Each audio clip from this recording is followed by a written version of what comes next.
You guys can always go back to it, or if you're absent, it's there for you on, I put it up in Power School, and I put it goes on YouTube. Okay. All right, so you guys, luckily, you don't have to write your essential question. What's wrong?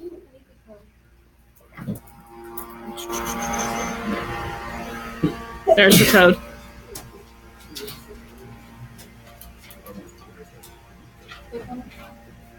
Okay, everybody have the code now? All right, here we go. So you guys are lucky that this year you don't have, we had to write those essential questions down last year, right? That was the first thing we wrote in our notes. You guys probably just want to kind of star it, highlight it, bold it, something so that it pops out on the page, because the essential question is they typed it out there nicely for you in the notes, right? So we're going to talk about the standard form of the equation of a circle, and what does the standard form tell you about the circle? You probably saw a piece of this in geometry. They were supposed to do it, okay? I've skipped over it the last few years in Algebra 2 because it's not 100% necessary for calculus, okay? But we're going to do it because it's in the book and it's in this spot, and it's a really good way of practicing completing the square, because we're going to complete the square a couple of times in the problems, okay? So the next thing I want to talk about is the standard for mathematical practice. So we have two sets of standards in math, okay? We have the standard that tells us what content we're supposed to teach. Okay, I never show you that one because there's like 50 billion of them, okay? And then we have what we call the standards for mathematical practice. And this is how we do all the stuff, okay? So we're going to work on what we call SMP 7, which is structure, okay? We're going to really look at breaking this problem, the problem we're doing, down into smaller ones, okay? You're going to see structure in the way the formula is set up today. Okay, so that's why they're telling us it's structure. And I don't make up which standard for mathematical practice we're doing every day. I'm literally getting it out of the book, out of the teacher's edition. Okay, we're going to see today how we're going to put completing this square with equations of circles if we get that far. Okay, all right, and we're going to see a little bit else of some other stuff. So what I want you to do first is in your book on the page there, you can read it off the screen. I want you to take a minute and I want you to just read that to yourself, okay? So you're going to read that to yourself.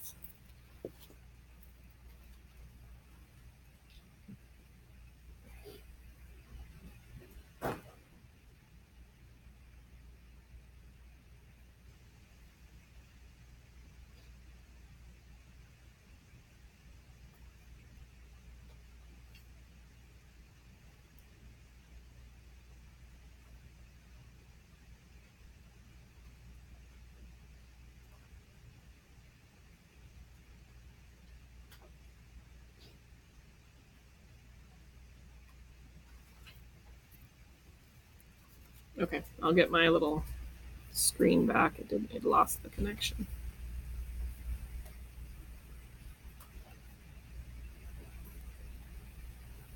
Oh, it says it's connected. Let's try.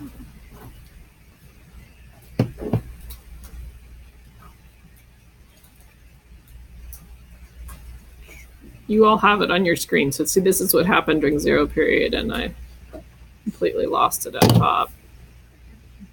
I don't know why. Let's disconnect and we'll reconnect. Okay. Now let's try to connect. There it goes. Okay. So technically the explore part, the way the curriculum is set up, is they want you to do that on your own. So we haven't done it that way yet. Eventually we'll probably build ourselves into that, but I don't think we're quite ready for that on this particular problem. Okay. They're trying to set us up so they're going to show you how they form the equation of the circle.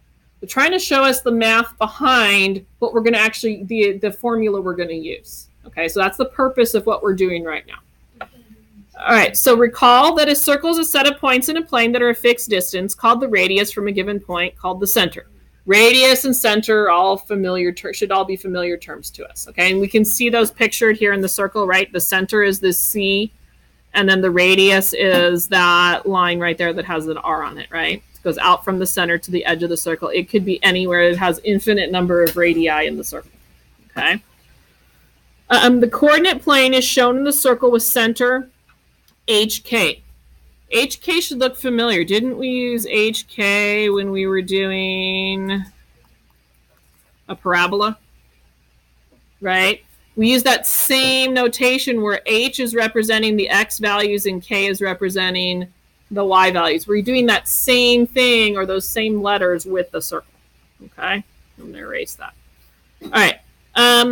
PXY is an arbitrary point on the circle. Okay? But not directly above or below or to the left or the right of this center. Okay. AX8K is a point on the same X coordinate as P, but on the same Y coordinate as C. Okay, so this has the same X as P, the same Y as C. Right? Explain why CAP is a right triangle. Why do we think that's a right triangle? What do they look in the picture?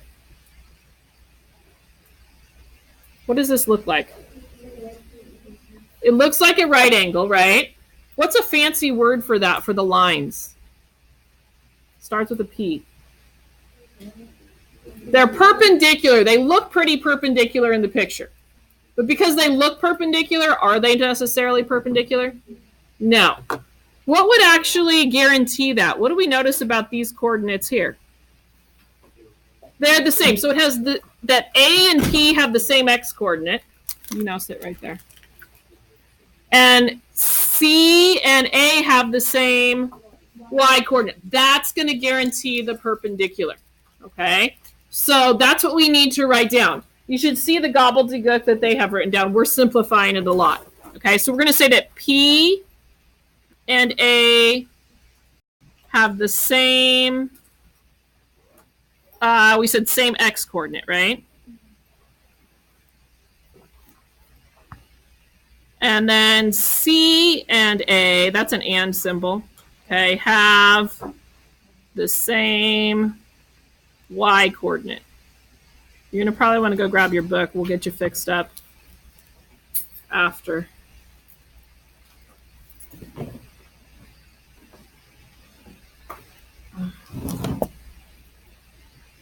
All right, that's enough to guarantee that we're perpendicular. Notice they wanted us to write a whole lot more because there's a lot more lines there, right?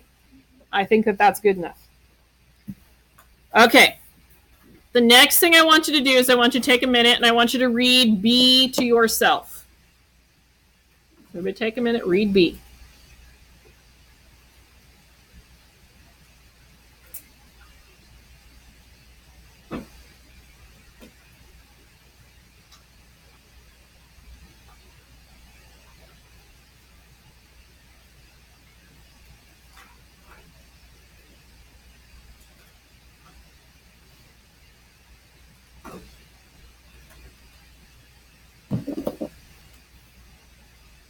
About another 30 seconds to read.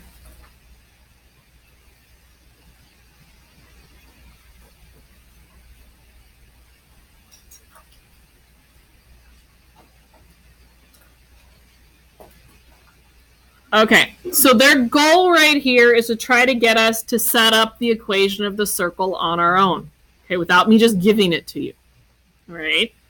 So they're talking about finding the length of the segment AC. All right, so I'm going to go back to that picture. I'm sorry, they're on different slides here.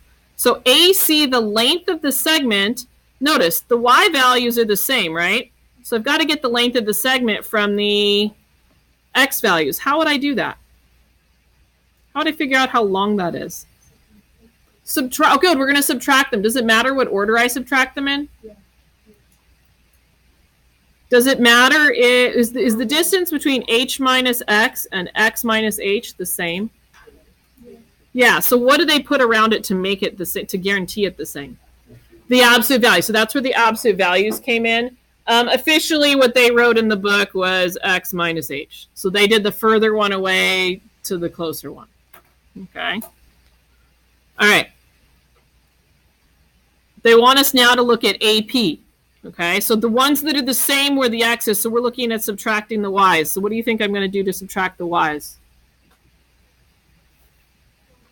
Yeah, I'd probably do Y minus K. Oops, sorry. This thing flips back and forth a lot, so it's going to happen.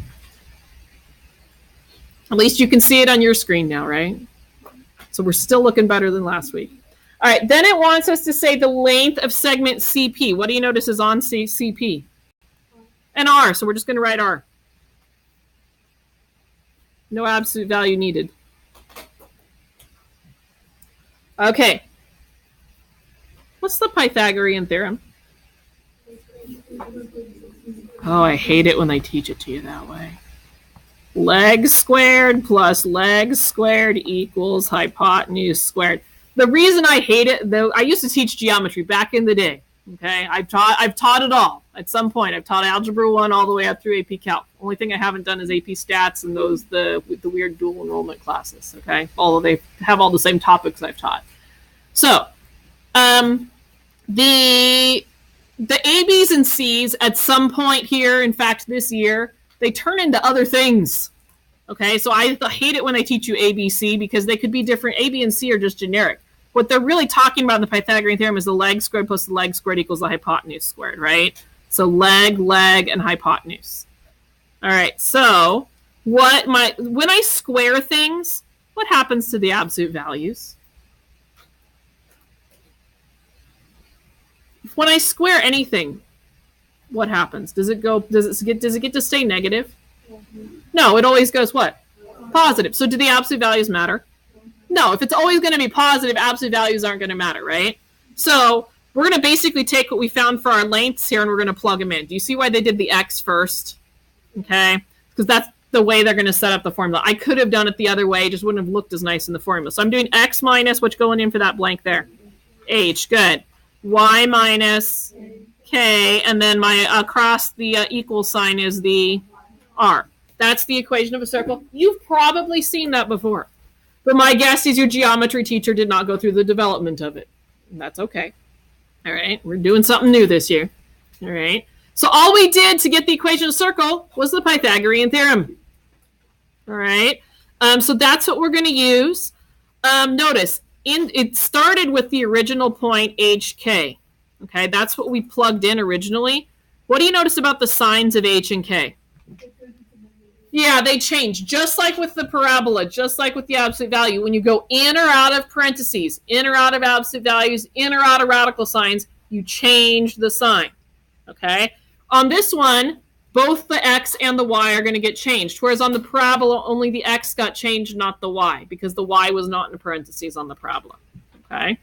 All right, we're not going to worry about discussion 2. It was pretty ugly. We're going to just talk about discussion 1. We actually just talked about it.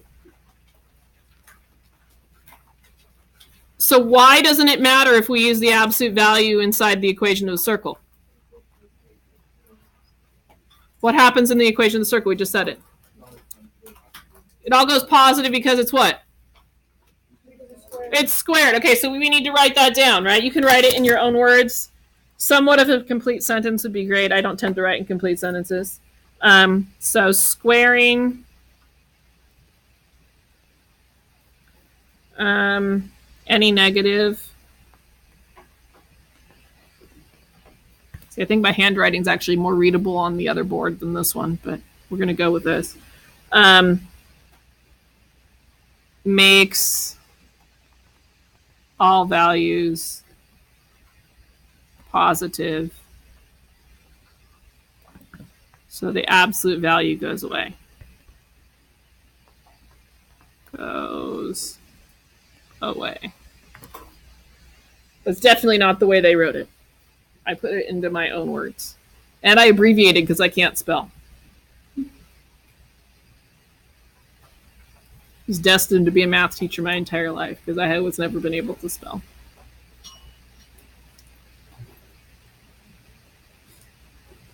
All right.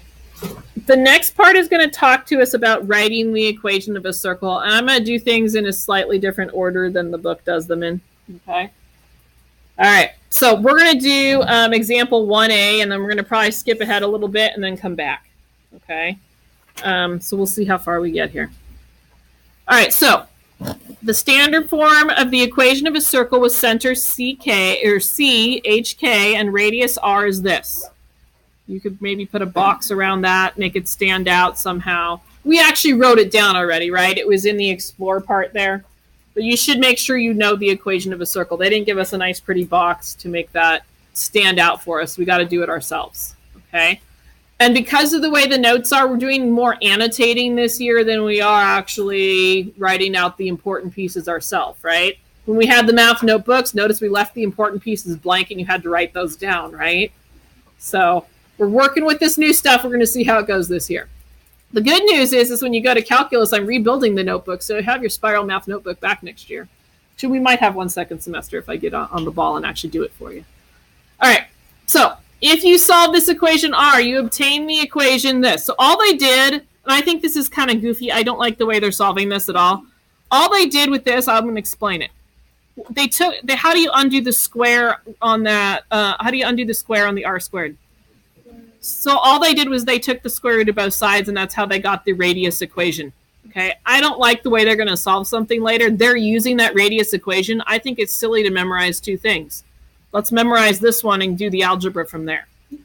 Okay, they took the square root of both sides to get this one right here. Okay, so all they did was take the square root of both sides, which gives you a means for finding the radius of a circle when the center and a point pxy on the circle are known. All right. So basically, first thing we're going to do is we are going to find, just given the center and given the radius, plug into this equation. Okay. So they're going to start with this equation here. What's the center that they start us with here? -3, 2. In fact, I wouldn't even write this piece out probably. Okay. I'd probably just go right to the answer almost. All right, and then the radius they give us is 4. All we're going to do is plug into here, and what are we supposed to do to the signs on the H and the K? Not square root them. Change them, right? So probably what I would do if I was setting this up, if it was me, I would probably set it up with blanks like that, right? And then all I'm going to do is I'm going to take this guy and change him when I put him in. So instead of a -3, we're going to put in a +3. Instead of a +2, we're going to put in a -2, and we're going to take the 4 and square it, and we get 16. One line of work. Okay? All right, so here's what we're going to do. I'm going to want you to try that on your own. So I want you to skip to where it says your turn. I think you have to flip the page. Okay? Go to where it says number 3, your turn. Is it, or is it on the same page? It's the next page. Okay, so you're going to set up the skeleton here. This is what I call the skeleton of the equation, right? All right, fill in what you need to. It should take you all of about 30 seconds, but I'll give you a minute.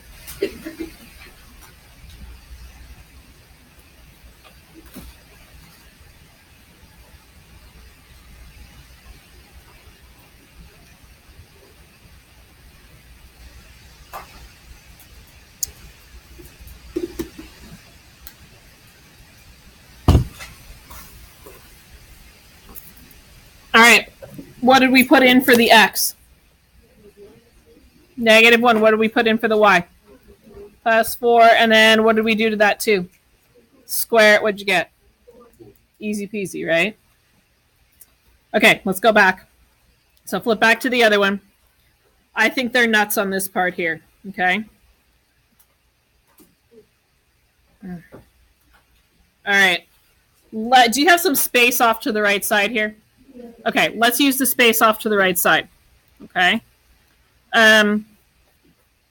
It wants me to find the radius. Let's write our equation first, then we're going to find the radius length, okay? So I'm going to do this part first. I'm not even going to mess with this piece. I'm just going to go right to here, right? So what are we supposed to do to the 4? We did a positive. Okay, what are we supposed to do to the y? Positive again, and then the radius. Oh, we don't know the radius, do we? That's why we have to find it, huh? Bummer. Okay, never mind. I can't do it the way I wanted to.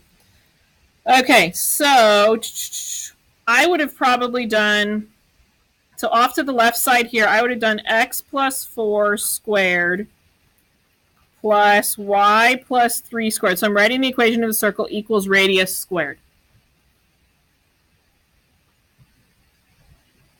I don't like the way they're setting it up. I don't want to have to memorize anything extra.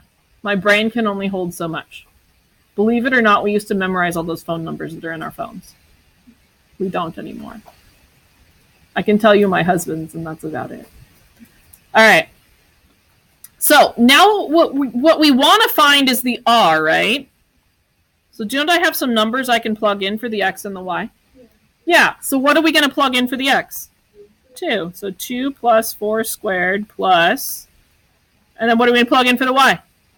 5 plus 3 squared equals r squared. All right, on the left side, isn't it arithmetic now? The 5 came right from here. Okay, so from that point. So we're working with the values that they give us, right? Okay, so what's 2 plus 4? 6, and then 5 plus 3? 8. Using good old, please excuse my dear Aunt Sally, right? Got to do what's in the parentheses first, then the exponents. All right, what is 6 squared? 36. What's 8 squared? 64 equals r squared. All right, what's 36 plus 64? 100 equals r squared. We got a nice number. How do we undo that square on that 100? Square root. Technically, what am I supposed to write in front of my square root? Plus or minus, right? Why doesn't minus make sense? We eventually squared again, but think about what we're doing. We're doing a picture of a circle and its radius. Can you have a negative radius length? No. When we do geometry, because we're talking about shapes, and this relates back to geometry, right? We're talking about shapes, we can't have negative values, right? Because you can't have the negative distance. If I'm trying to go measure the pool, right? Can't have a negative side of the pool. That doesn't make sense, okay? So in this case, we take what we call the principal square root and just make it positive. All right, so I take that radius, and what am I going to do to plug it into this formula down here? So we got to square it. What do we get when we square it? 100. Okay? Do you see how I didn't memorize anything extra and I accomplished the same thing that they would have? Yeah. In about the same amount of lines that they did. And because I already know in my brain that when I'm doing the algebra, I know when I see a square, I take the square root of both sides. Okay, so I didn't have to learn anything new or memorize anything new and crazy over here in step 1. Okay? All right, so let's go flip the page again, go back to where it says number 4. Okay? So the first thing you're going to do is you're going to set up the equation with r squared in it, right? After that, you're going to plug in the x and the y value for the p's, or for the point P, and you're going to solve for r, and then finally you're going to get the equation of the circle. So you're going to do exactly what we just did in that other example. So I'm going to give you about 2 minutes right now. I want you to try to get as far as you can on your own in 2 minutes. The least you should be able to do is plug in the x value and the y value into the equation. Hopefully you can get further than that. Or the h and the k, sorry. Remember to flip your signs first. That first parentheses in, you flip those signs. You should be putting the C point in. That's your symbol.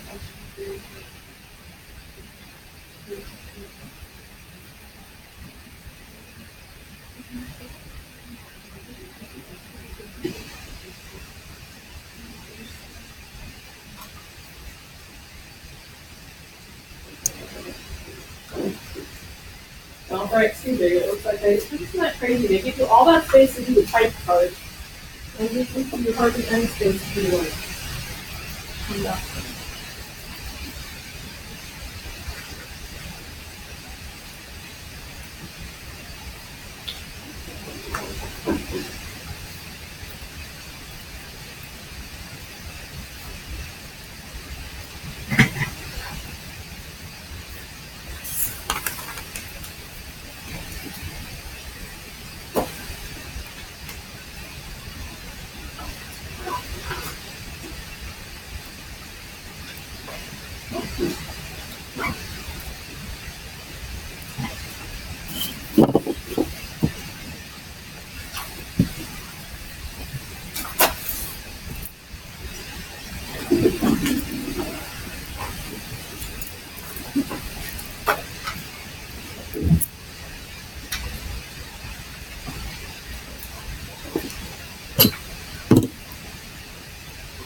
Okay, we're gonna check it so we can make sure we get to what we need to for the rest of the period here, so we can get our homework written down. So, what did I do? What did I put in for the x? What did I have to do to the sign here? Plus 2, switch a sign. If you didn't do that, you need to fix it now. Okay, so you have something good to go back and look at when you're trying to do your homework. Okay. All right, what do I need to do to the 5? Make it negative. Good. Okay, now we're plugging these values in for x and y to solve for what variable? R, right? Because if we can get it down to one variable, sorry, it flipped. We can get it down to one variable, it's easy to solve for. So what am I plugging in for the x? Negative 2. Awesome. What are we plugging in for the y? Negative 1. All right. What is negative 2 plus 2? 0 squared. Plus negative 1 plus negative 5 is negative 6 squared. 0 goes away, right? What's negative 6 squared? 36 equals r squared. How do I undo this squared? Square root. We get what? Oops, what am I doing? That's an r. This is a 6. All right, and then we got to rewrite the equation, right? So we have this part, the x plus 2 squared plus y minus 5 squared equals, and then we take 6 and we square it. What'd you get? 36. Okay? That's as far as we're going to go. I'm going to have to adjust the homework assignment that I have posted because I made it a little further than that because I know the bell's going to ring and we got to clean up. So let me see if I can get into Power School here. Power School. Okay, so I will edit that. So right now, on your flip to the front of that book, right, where you're writing your homework down, tonight you're going to do, and you don't have to do it, you can do it the way I showed you. You're only going to do questions 1 to 4. Okay? You should be able to get that done, right? Tomorrow, believe it or not, I have to be subbed out. So, because it just got back, and it's always a good idea to get a sub right away when you come back off maternity leave. I have to go to a training at the district office. Okay, Miss Leva is coming. Okay, so she will be here and be the sub for tomorrow. What we will do is you're going to do the second half of this lesson. All it is the same equation of a circle, but we've got to complete the square twice in it. So you'll watch the video like you were doing, and then we'll come back and answer questions on it on Wednesday. Okay? All right, please get everything cleaned up, put away. Make sure that your Chromebook ends up in the right spot.